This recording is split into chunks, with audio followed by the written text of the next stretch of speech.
Welcome to an episode of Behind the Bench. I'm your host, Jay Shad. I'm gonna bring you a little bit behind the scenes. This podcast is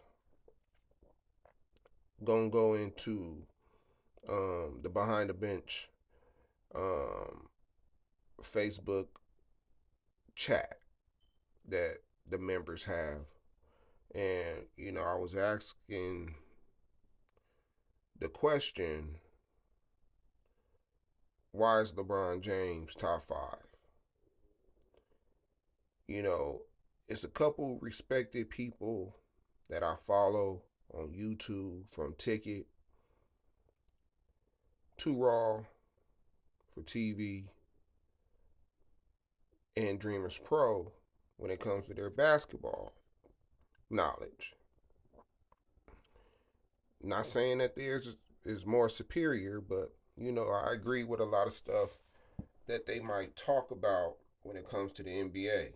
Some things I agree with, some things I don't. But I noticed they all will say he's top five. But they'll have videos talking about everything about LeBron.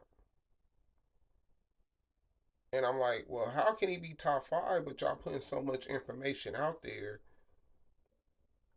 that it don't come across that he is top five? From comparisons with other superstars like a Kobe, like a Michael Jordan, a Wilt Chamberlain, a Kareem, or y'all might talk about, you know, him playing in a weak East during his era, um, forming super teams, um, manipulating the media, controlling the media, trading all these players, things that should not qualify him as top five, not even really top 20. When you really break it down and you look at the players of the past.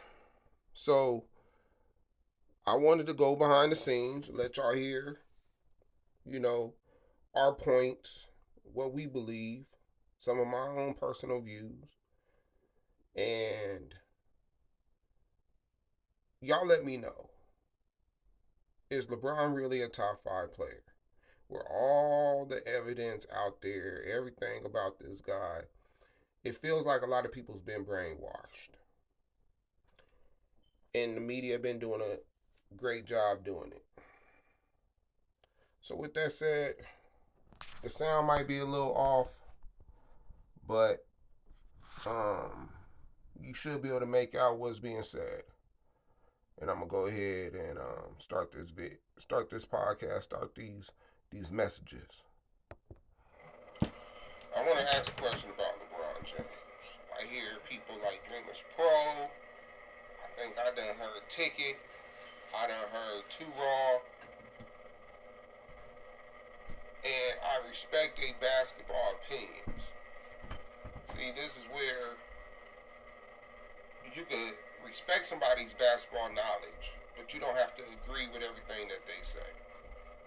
So that don't mean I'm gonna stop listening to them, or everything else that they speak about is irrelevant because it goes, one thing that we don't agree on don't go with how I see it and what I believe in my opinion. But I hear these people. I don't know that these YouTube content creators that talk about basketball, I don't know if they do it because they're trying to please a fan base, or maybe it's just something that they really believe. But I want to know, why do they have LeBron James in their top five?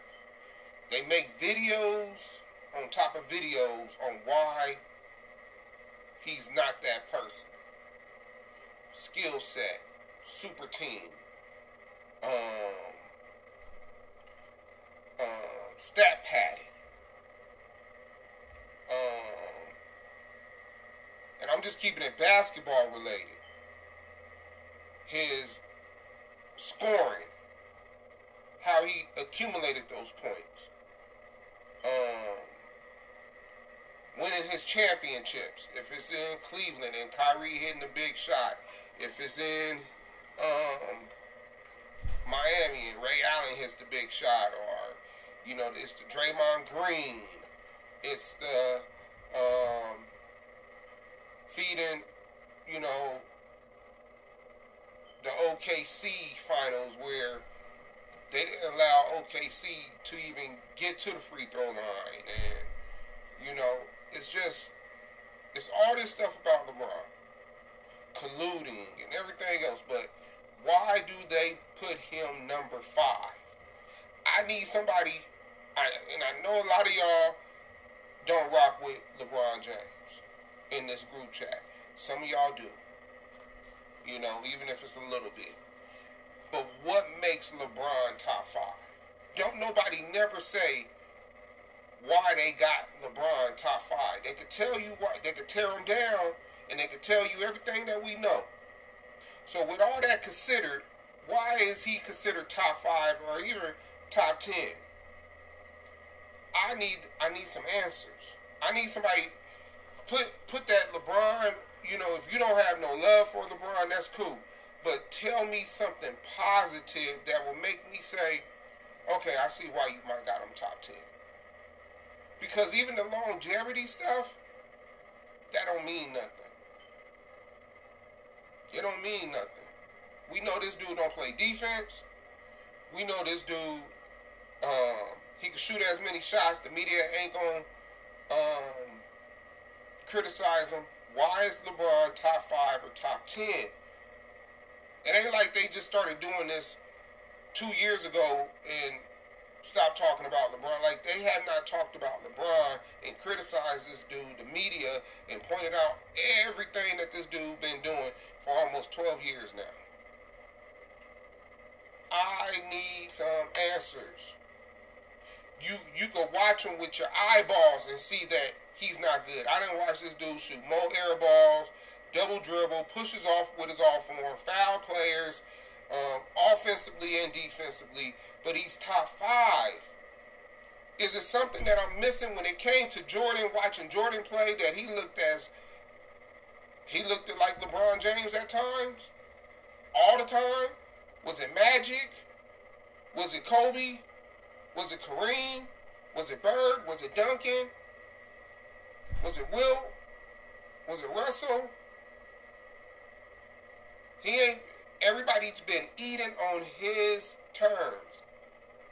And he's considered a top 5, top 10. I just need somebody to tell me what makes LeBron top 5, top 10. And if you can't do it, then guess what? He's not top 5 now, and he's not top 10. And if you really think about it a little bit deeper, he's not top 15, he's not top 20, he's not top 25, he's not top 30. If you really put everything together and you compare his resume with other greats, without the help, without the colluding, with all that, LeBron, look, man, I got LeBron somewhere around 34, 35, 36. And that's because off the strength of his 2 MVPs in Cleveland. His first go around.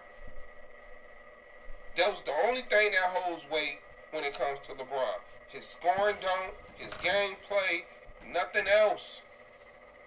I can't give him credit on anything else. I just want somebody to comment. Please comment and tell me why this dude is top 5, top 10. It's not hate. It's only hate if you cannot explain why you have a dislike for a player. It's not silly to say what you want, to have this dude somewhere between 30, the middle 30s. When you compare him to other greats that did more with less. won more with less. Didn't get the opportunities that this dude done had. Didn't get the super teams. Didn't get to collude. Didn't get to have an agency that funnel players to your team and funnel players to whatever team that they want to affect competition. I need some answers, people. I really do. And I hope somebody could come with some logical thinking and don't say, oh, you're just hating. Because this is why LeBron is top 5, and this is why he's top 10. I'm out. This is your boy. This is the Behind the Bench. The Behind the Bench crew. Shout out to y'all. I'm out. What's up, fellas? What's up, fellas? Top afternoon, top afternoon. Great audio shot. Great audio. And see, remember I said, as he gets closer to the end of his career, and when he finally retires from basketball, and gives real fans the league back, where we can watch basketball in some form of enjoyment, that his resume, once you dissect it and peel it layer by layer, is going to lead him to descend down the all-time rankings. And it's going to happen relatively fast because, number one, his career for the most part has been engineered from beginning to end. Even though I give him, you give a player, considering how he shaped his career, you try to give him his first run in Cleveland and say, okay, that was legit because he was drafted by Cleveland and whatnot. Even though they did tank for him in the worst possible fashion, they did an all-time worst tank job to ensure they drafted the players they wanted. It was even worse than what the Spurs did this past year and put themselves in position to draft Wembanyama. That was even worse because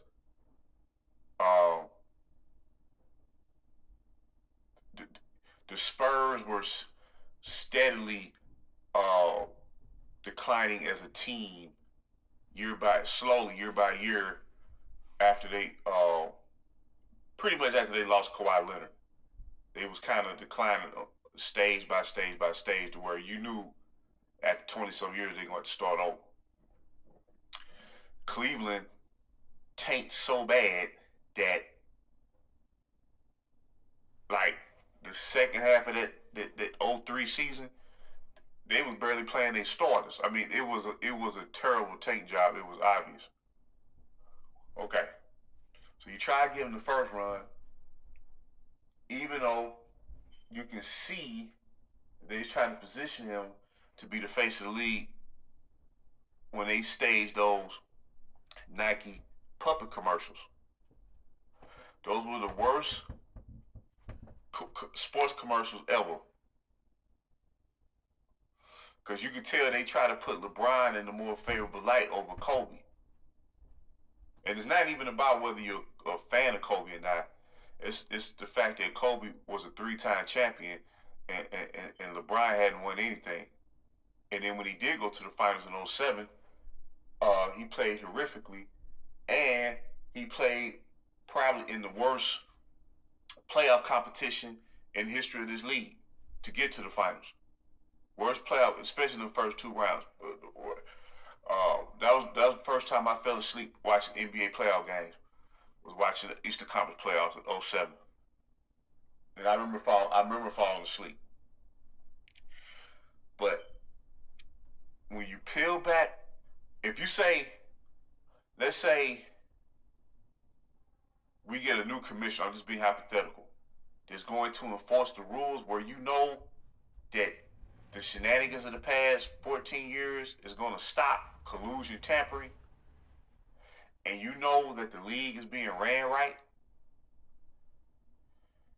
then that's going to put extra emphasis on going back and reviewing LeBron's career to where, even for a relatively new basketball fan, if they apply common sense, they know Dwyane Wade, and Chris Bosh colluded to put that team together in Miami. That was all out collusion. And the Heat organization knew it too. See, for something like that to go down, it already has to be established damn near a year or two in advance. That's what led Dan Gilbert to write that letter and go off on LeBron the way he did. It's not the fact. I don't think. Yeah, he was disappointed. You're gonna be disappointed when your best player leaves in free agency. But it's how everything went down. Him going to Miami, he knew something was foul, and only then, when he wrote that letter, did LeBron agree to do a sign and trade, because he was just gonna leave outright. Did a sign and trade, and then the Cleveland Cavalier organization was compensated, because a superstar like that ain't supposed to leave a franchise, especially when you win 60 games plus a year. That franchise almost folded and was put to pasture when LeBron left. So the league compensated him, them 4 years down in Miami, by making sure they got the number one pick in the draft 3 times in that time span. That was the compensation for LeBron leaving the way he did. Not the fact that he signed another team, but the way he left, because they knew it was foul. Therefore, they set the stage for him to eventually go back and form a second super team with Kyrie Irving and getting Kevin Love. That was collusion too, to get Kevin Love. Every time these teams are put together, collusion takes place, and we all know about AD. That was case study 101 in tampering and collusion. So when you peel it all back, and then you say, well, you got other guys from the time Golden State rose to championship rankings, Steph Curry has won more championships than LeBron. He's won more titles than LeBron since 2015. So when you really pull back the layers, and like Shai said, he don't play defense, and he tries to stack the deck to extend his career to minimize the level of attrition so he can keep accumulating these stats. Notwithstanding the system that's designed for him to generate those stats. And then when you really pull it back and understand that his impact in winning is minimum, even though they try to convince you that he can lead any team, turn any team's fortune around just by his presence. Well, if that was the case, he would have developed a young core and led them somewhere, but he couldn't do it because his game and his approach to basketball does not produce that type of success unless everything is scrapped and transformed for him to benefit from. And then once history is revisited and we really study his career, you'll be able to unequivocally tell just how much he was allowed to manipulate the game, then cheat the game. Then he gonna steady come. Then they gonna say, well, that. Then they gonna be like, well, that's how he got all them stats. That's how he accumulated all them stats. You see?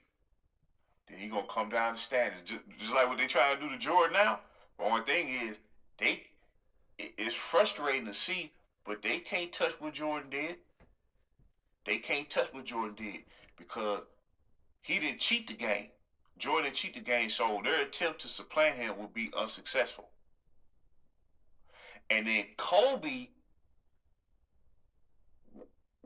once they realized just how great Kobe was and what he really had to work with in order to win, and understand that, and I love Shaquille O'Neal, But Shaq didn't start winning until Kobe came of age. Once history is interpreted correctly, then Kobe gonna rise up the ranks. He gonna finally get the respect that he deserves. See, when we eliminate virtual reality and uphold real reality, actual reality, LeBron is gonna plummet down the rankings. I'm gonna put everything you said and everything I said in a video, and I'm gonna upload it to YouTube because that's exactly what's about to take place. That is exactly what's about to take place. Great breakdown. And you've been saying this. I remember you saying this a while back. You've been saying it. You've been saying how all this is gonna take place, and because they've been trying to rewrite history, but guess what? You can't rewrite history because it's gonna eventually go back to what it always was. You can't change history. That's what you can't do. You can alter it a little bit, you know, but you can't change it. History is history. Because as long as people seen it at that time and understood it, they're going to pass it down to people that's willing to accept it, do their research, reading, watching. Is somebody out there that's going to one day be able to watch a whole seasons of the NBA? Or at least, you know, at least half of seasons of NBA play. Those videos is in the archives. They'll come out. And when that happens, the truth is going to show. The truth is going to show.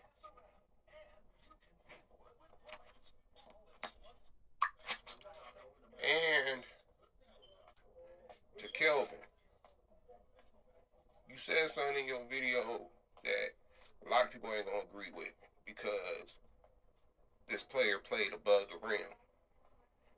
But D Wade is slightly overrated. Some people got him as the number 3 shooting guard of all time. Some people may got him number 4. I don't think D Wade's top 5 for what he did in his career. Got to give him the same smoke that we give everybody else for teaming up. And I remember the years when it was just D Wade and some average players. They was the eighth seed, couldn't make the playoffs. He was trying, but he wasn't a true closer. Let me say that. Not saying that he can't hit a big shot. A lot of people got to understand it's not about hitting a big. Kevin Durant can hit a big shot, but can he close? Now D Wade is a tad bit above D Wade. Kevin Durant when it comes to closing. You know, willing your team to victory, doing whatever it takes to win. He's above Kevin Durant in my opinion. But at the end of the day, D Wade ain't top 5. I can't give him that. He ain't really shown me anything to be considered a top 5 player. Now, I will say this about LeBron, and I kind of believe this. Those teams that was winning 60 and 63, 67 wins, they probably could have went to the finals, and they probably could have won. But they was missing that one player, and if they had that player,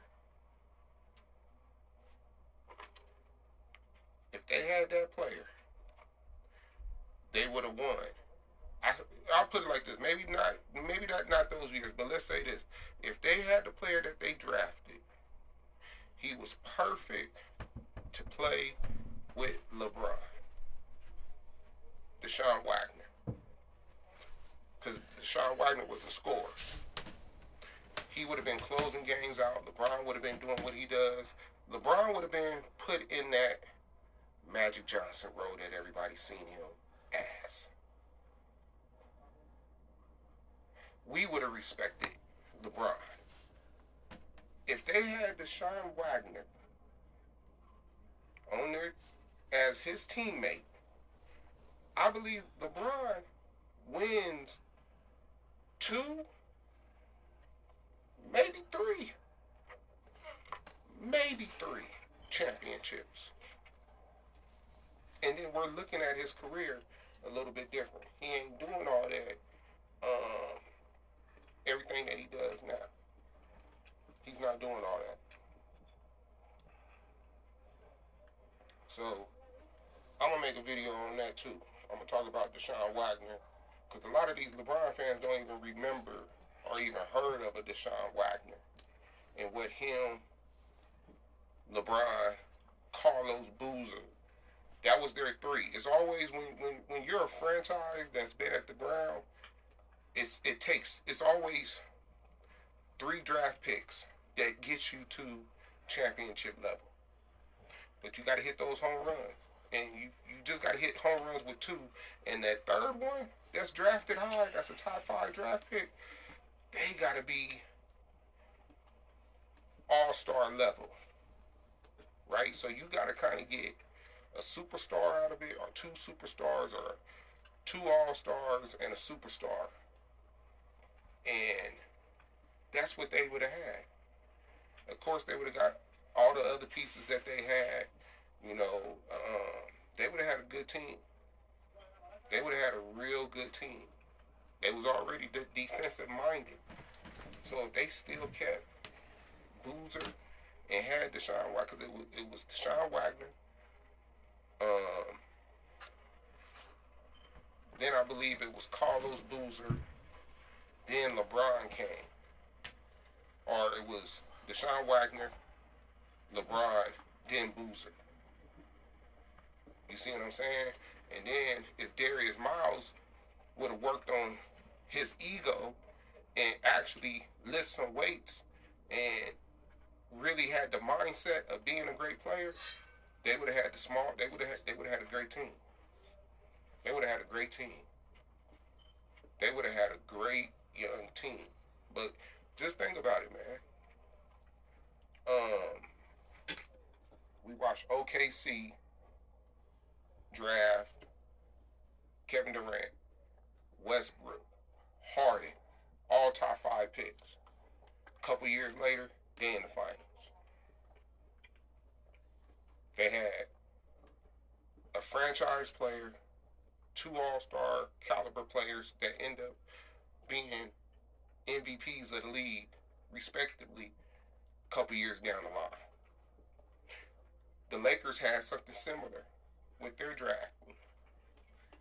But if they would have kept it together, then we all know where that would have went with the young core.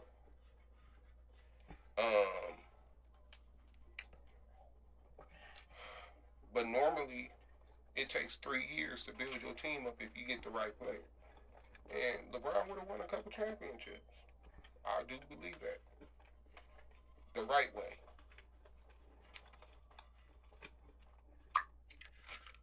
That's right, Sean. That's right, Sean.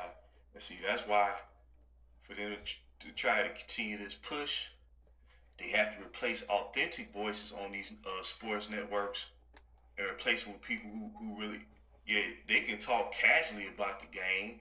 They can Google up stats and whatnot, but they don't really know the game. That's why they gotta elevate and promote people to positions that they're not qualified for, especially at this stage of their career. Not saying that they couldn't get there one day, but they're being elevated to a point. It's a reflection of the agenda itself. They elevate people to a position that they're not qualified for or don't have the experience to be elevated for. And so they got to supplant genuine voice, because sooner or later when the rubber meets the road, and that defining moment when you trying to supplant actual reality with virtual reality, people gonna step back. They gonna be like, whoa, wait a minute now. Wait a minute. Cause common sense, everybody got common sense. It'll revert back just like that. See, it takes preparation and you got to be coached up and what to say and whatnot, like a script. But that real history is always there to where you don't need no interpretation for it. The history is the history. So when you try to erase a man's legacy who was undefeated in championship play, well, eventually the history is going to win out because the history is how things played out in real time, which is really the truth itself. So they can come up with every scheme imaginable to try to supplant somebody, but then it ain't gonna work. And then the onus is gonna be placed on the very entity or person that they've been trying to elevate, and then people gonna start saying, well, why they try to put this much effort to try to accomplish this goal? Then that's when the logic gonna kick in.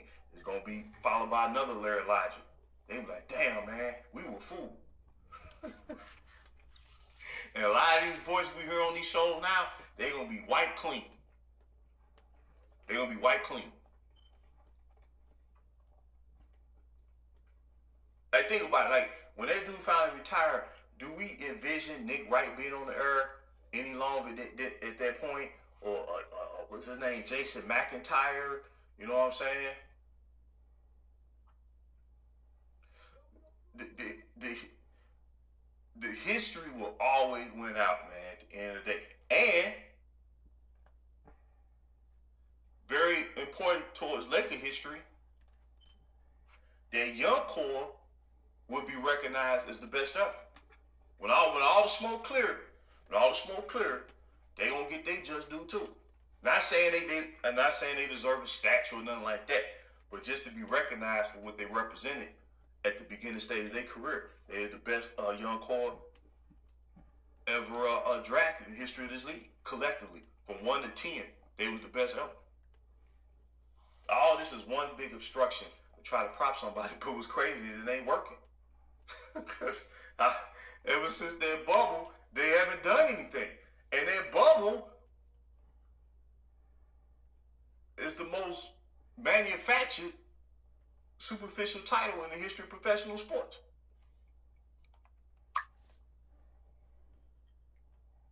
That's right. No, I believe that Cleveland could have won a championship.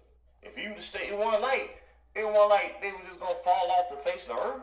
They was winning 60-some games. Yeah, you're right. I believe they would have won a championship. Then he would have got all the respect that he craving for now.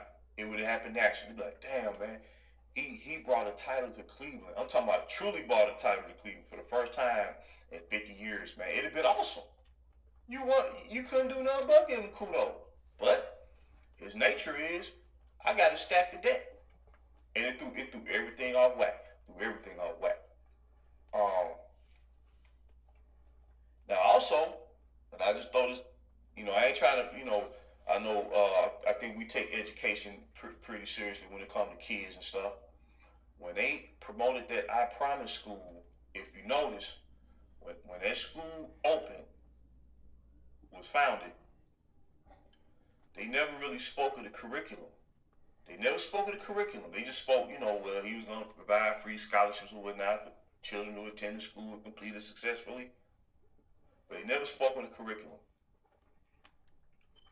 And they never really told you how the school, what was the source of revenue or funds that were used to build that school. They never did say that. Now it turns out 5 years later that the 8th grade students who attend that school, none of them passed the basic with the skills test when it comes to math. Well, that just substantiated what I believed about the situation to begin with. It was nothing really about education. It was to try to prove that he was like this social warrior and he's more in tune with social concerns than that guy in Chicago. I believe that was the motivation behind the whole time. Now all of a sudden, kids can't, eighth graders can't pass their math test because I don't think the school was built on. And unfortunately, it's not that you're trying to target something, but you can clearly see what the motivation behind that was. Whereas you got Jalen Green, I mean not Jalen Green, Jalen Rose. Jalen Rose built a freaking a school academy up there in Detroit, and kids are passing with flying colors. They don't say nothing about that. A whole bunch of athletes have done great things, you know. And I'm not saying that he hasn't done great things, but in terms of that school, no, they never felt that it was genuine, man. And they just kept pushing. Oh man, this proves that he's more socially aware than Michael Jordan. They went on that whole campaign for a week. They went on that whole campaign for a week. What they don't understand is, man, it ain't about that, man. It's about your contribution to society in terms of what you've done in your career for the sport that you play.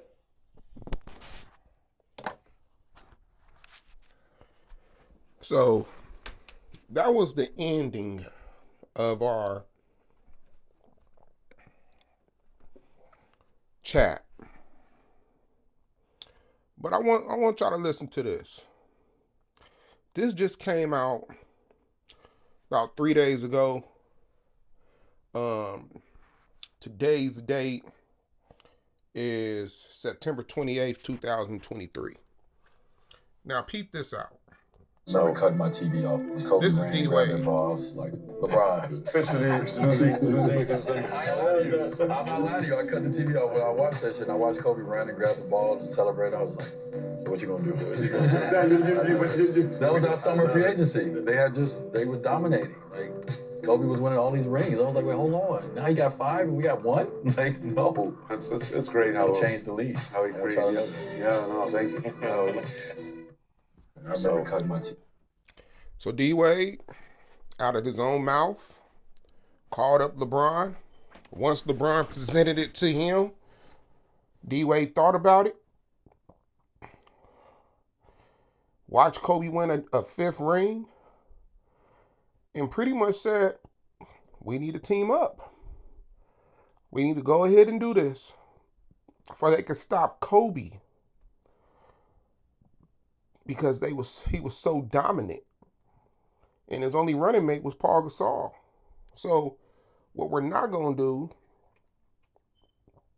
is say that that Boston started the big 3 because they didn't come together to beat Boston. Boston happened naturally, organically, like so many fans done said. But LeBron, being the bigger superstar, joined along with D-Wade, who was another superstar, and Chris Bosh, who was another superstar. So how can we give LeBron credit when he's playing with other superstars? And even when he was playing with other superstars, it wasn't like the Miami Heat was winning 65 games. They're playing in a weak East. Remind you, it wasn't like they was winning 65 games a year. No, they was underachieving. You can't play with other superstars, play in a weak East, and underachieve because you got more superstars on your team compared to the teams that you're playing against in the playoffs, or you're playing against all-star talent. See, you got to know the difference between a superstar player and an all-star player. Let me give you an example. Chris Middleton is an all-star player, right? We all can agree Chris Middleton is an all-star caliber type of player. We can also say a Zach LaVine is an all-star caliber type of player. But we will say Steph Curry is a superstar type of player. Giannis is a superstar type of player. Out of those 4 players, if you had to start your franchise, Who are you choosing? Anybody that says Chris Middleton or Zach LaVine, you're capping. You're going to say, especially if you could say in their prime, not where they're at now, in their prime, who are you choosing? Giannis, Steph Curry, Chris Middleton, or Zach LaVine? See, that's the difference. LeBron played with superstar players, not all-star players. See, would nobody be saying anything if LeBron teamed it up with a Chris Middleton and a Zach LaVine? Nobody will be saying that they're a super team. You see what I'm saying? Because those ain't franchise players. Zach LaVine and Chris Middleton. They're all-star caliber players.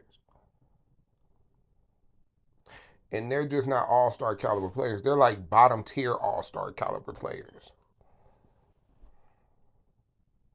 They're not like a Paul George, who is, some people might have him as a franchise superstar.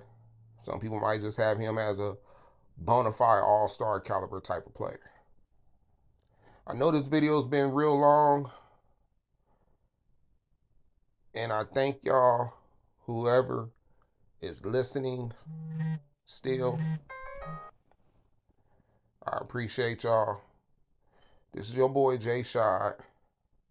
Shout out to my boy JB and the Behind the Bench crew, Jermaine and Kelvin. Check their videos out too. And until then, this is Behind the Bench.